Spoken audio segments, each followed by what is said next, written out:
Hey! Hello tout le monde, j'espère que vous allez bien. Bienvenue dans cette nouvelle vidéo dans laquelle on va parler K-drama. Et oui, parce que ça y est, c'est l'automne, il commence à faire nuit de plus en plus tôt, il commence à faire froid et on n'a qu'une envie, c'est de se poser confortablement devant une petite série. Et pour ça, j'ai eu envie de vous partager 10 dramas qui selon moi sortent carrément du lot et qui sont idéales pour cette saison. Alors comme pour ma dernière vidéo sur les 10 musiques K-pop du moment, sachez qu'ils ne sont pas classés par ordre de préférence, ils sont tout simplement les uns à la suite des autres, mais dans tous les cas, ils font partie de mes dramas préférés. C'est parti!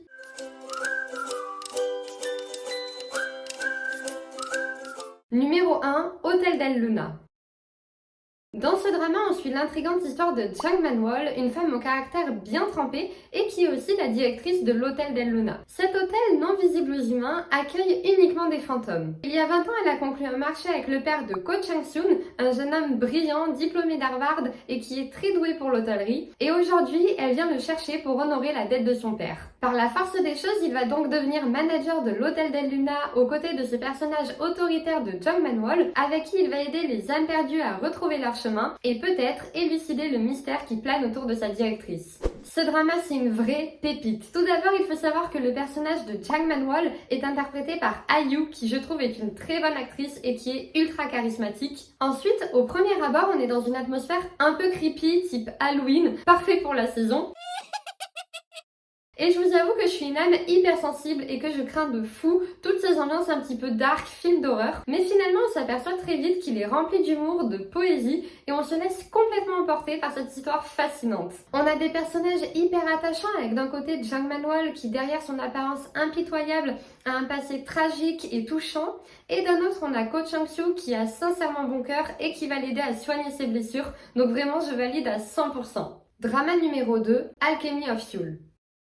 Alchemy of Seoul, c'est un drama qui prend place dans un univers fantastique et historique où la magie règne. Et on va suivre l'histoire de Nak-soo, un assassin redoutable qui, pour échapper au match de Songrim et à une mort certaine, va utiliser un sort interdit, l'alchimie des âmes, qui lui permet de changer de corps. Et ainsi, elle va se retrouver dans le corps d'une jeune femme aveugle et dénuée de tous ses pouvoirs magiques. Elle va faire la rencontre de Jang-wook, un mage lui aussi privé de son courant énergétique, mais qui souhaite à tout prix utiliser la magie, et ils vont se lier d'amitié pour changer leur destin.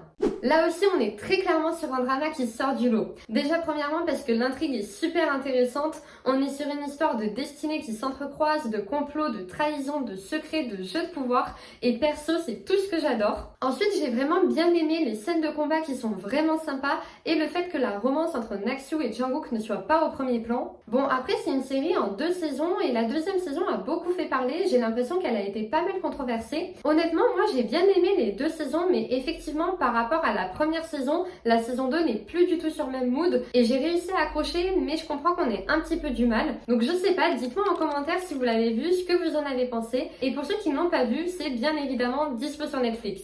Drama numéro 3, Vincenzo. Dans Vincenzo, on est sur une histoire qui mélange mafia italienne et conglomérat coréen. On assiste au procès qui oppose une puissante entreprise pharmaceutique qui n'a aucun scrupule à tuer ses salariés et ses opposants pour gagner toujours plus d'argent, à une jeune avocate déterminée à venger la mort de son père. Et pendant sa quête de justice, elle va être aidée par Vincenzo Cassano, un avocat de la mafia italienne qui va prendre les choses en main à sa manière. On adore ce drama. Au-delà d'une histoire très bien écrite, encore une fois basée autour des jeux d'argent et des jeux de pouvoir, j'ai surkiffé les personnages. Déjà, on a Vincenzo, interprété par Song Joong-ki, pour ceux qui le connaissent, qui à lui-même est une pépite. Il a beaucoup trop la classe, il est rempli d'humour, il est attachant, il est inspirant, il est juste. Bref, on l'adore. Et ensuite, il y a tous les personnages secondaires qui sont liés à une histoire secondaire. Parce que de base, Vincenzo est venu en Corée pour récupérer de l'or qui est caché dans un immeuble. Et il va faire la rencontre de tous ces résidents qui ont tous une personnalité plus improbable les unes que les autres. Et franchement, je me suis tapé 1000 fous rires devant ce drama. Donc si vous voulez passer un bon moment, je vous recommande carrément. Drama numéro 4, Extraordinary You. Extraordinary You, c'est l'histoire de Han Dano, une jeune adolescente qui se rend compte malgré elle qu'elle n'est qu'un personnage secondaire de l'œuvre d'un autre. Et très honnêtement, je vous en dirai pas plus, tout simplement parce que c'est vraiment un drama qui en vaut le détour de par l'originalité de son scénario que j'ai vu nulle part ailleurs et qui est super bien écrit. Il y a bien évidemment une intrigue tout au long de l'histoire, un petit peu mystérieuse, un petit peu magique, mais de manière générale, on va suivre l'histoire d'une romance impossible et c'est un très très beau drama que je recommande vivement. Drama numéro 5, Snowdrop. Ici, on est sur un drama qui se passe dans les années 1980 et qui met en scène la Corée du Nord et la Corée du Sud. Un Young-lo rencontre Lim Soo-ho lors d'une rencontre organisée avec ses copines de dortoir. Et un jour, Lim Soo-ho va débarquer couvert de sang dans leur chambre et les filles vont décider de l'aider à s'en sortir sans savoir de qui il s'agit vraiment. Malheureusement, elles vont se retrouver prises au piège et au centre d'un complot énorme lors de la prise en otage du dortoir par des espions nord-coréens. Je recommande de ouf ce drama. Alors ok, il y a quelques longueurs sur la fin, mais j'ai trouvé que le scénario a été super bien mené. On vit de l'intérieur une prise d'otage non voulue qui se passe super mal et je trouve que ça met bien en avant l'impuissance des victimes innocentes face à des hommes politiques puissants qui sont prêts à tout pour le pouvoir. Et on est tout le temps dans une atmosphère incertaine où chacun joue pour soi et où tout le monde se met des bâtons dans les roues et franchement j'ai adoré. Et d'ailleurs l'actrice principale c'est Jisoo des Blackpink et personnellement j'ai bien aimé la découvrir en tant qu'actrice et non plus en tant que chanteuse et je trouve qu'elle s'en est très bien sortie. Je sais pas ce que vous en avez pensé mais moi je l'ai trouvée plutôt forte. Drama numéro 6, The Crowned Clown. Ici, on est dans un drama historique dans lequel Lee-hun accède au trône à la suite de la mort de son père. Et c'est littéralement un roi tyrannique qui va enchaîner les bains de sang afin de soumettre son peuple et de tuer tous ses opposants. Et suite à ça, il va devenir complètement obsédé par le fait qu'on veuille le tuer. Bon, c'est peut-être un petit peu vrai, mais il va en devenir complètement paranoïaque et en même temps, il va apprendre l'existence de Ha-seon, un clown qui divertit le peuple et qui lui ressemble étrangement en tout point physiquement. Sous la menace, Ha-seon va devoir endosser le rôle de roi à la place de Lee-hun et se confronter à tous ses opposants. Je vous ai déjà parlé de ce drama dans ma dernière vidéo pour les costumes car c'est vrai que les handboks sont juste magnifiques mais surtout le drama est super intéressant. Encore une fois, l'intrigue est originale et les personnages sont bien choisis. D'ailleurs, le personnage principal est le même acteur que le lead masculin dans Hotel de Luna dont je vous ai parlé au début de la vidéo. Et ouais, franchement, c'est une histoire complexe mais qui en vaut carrément le détour. Numéro 7, Angel Last Mission. Dan est un ange qui a pour rôle de s'occuper des animaux, mais il a tendance à interférer un petit peu trop avec la vie humaine, ce qui lui cause quelques tracas. Afin de pouvoir retourner au paradis, il doit effectuer une dernière mission, trouver l'âme sœur de Lee Yun-soo, une ancienne danseuse étoile qui a perdu la vue. À ce jour, c'est le plus beau drama que j'ai pu voir. Alors j'y ai lâché des larmes, beaucoup de larmes, mais franchement il est juste magnifique. Déjà le personnage de Dan est hyper attachant, il est sensible, drôle, gentil, lumineux, et à côté Lee Yun-soo c'est un destin tragique d'une danseuse étoile qui ne peut plus danser, et on va suivre l'évolution de son personnage à travers le drama, et franchement l'histoire est magnifique, elle est hyper émouvante. Après si vous avez le sprint de l'automne, je vous conseille pas, puisque dans mon souvenir elle est quand même très intense, elle met vos émotions à rude épreuve, comme je vous ai dit j'en ai lâché des larmes, mais franchement elle est magnifique, cœur sur elle. Numéro 8, Healer. Healer, c'est l'histoire de Seo Jong-woo, alias Healer, un coursier de nuit réputé pour accomplir toutes sortes de missions sans poser de questions tant qu'il y a une belle somme d'argent en récompense. Il va faire la rencontre de Chae Young-shin, une jeune journaliste qui rêve de rencontrer son idole Kim Min-no, lui aussi journaliste ultra connu pour ses reportages chocs. Et il s'avère qu'ils vont se retrouver tous les trois liés à un incident survenu en 1992 où une personne aurait trouvé la mort sans que l'affaire ne soit jamais résolue. Je vous avoue que ça fait quelques années que j'ai vu le drama, donc l'histoire commence à être un peu floue, mais je me souviens très bien que je l'avais beaucoup aimé. Dans mon souvenir, il y a une bonne intrigue qui me tient en haleine avec des rebondissements dans tous les sens, et surtout il y a le personnage Dealer qui est super intéressant. Déjà il est joué par Ji Chang-wook et on adore cet acteur. Ensuite on est encore une fois sur un personnage qui évolue à travers le drama. Au début il est froid, solitaire, torturé, puis à la fin il est bienveillant et chaleureux, et même dans mon souvenir il y a plein de touches d'humour, donc franchement je valide à 100%. Numéro 9, Sky Castle.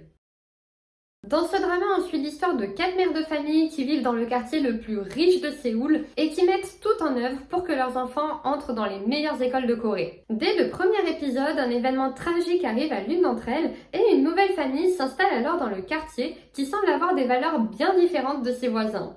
Ce drama est juste incroyable. C'est une magnifique satire de la société actuelle poussée à l'extrême où compétitivité et excellence sont les maîtres mots de l'éducation. Derrière chaque sourire, les familles sont en compétition et on voit à quel point cette exigence est dévastatrice pour les enfants qui subissent une pression énorme. Il me semble que j'avais déjà mentionné ce drama sur ma vidéo sur l'éducation et franchement, il mériterait une vidéo à lui tout seul. Après, il est assez dur psychologiquement, donc prenez du recul, armez-vous avant de le regarder, mais vraiment, il est exceptionnel. Drama numéro 10, The Glory. Et on termine par The Glory, sorti en 2022 et véritable phénomène sur Netflix. Dans ce drama, on suit l'histoire de Moon Dong-eun, une jeune femme qui a été pendant longtemps harcelée au lycée et de manière très violente, à un tel point qu'elle a dû arrêter les cours. Et maintenant, à l'âge adulte, elle est bien déterminée à prendre sa revanche et à faire tomber chacun de ses harceleurs sans en épargner aucun, d'autant plus qu'elle n'a rien à perdre.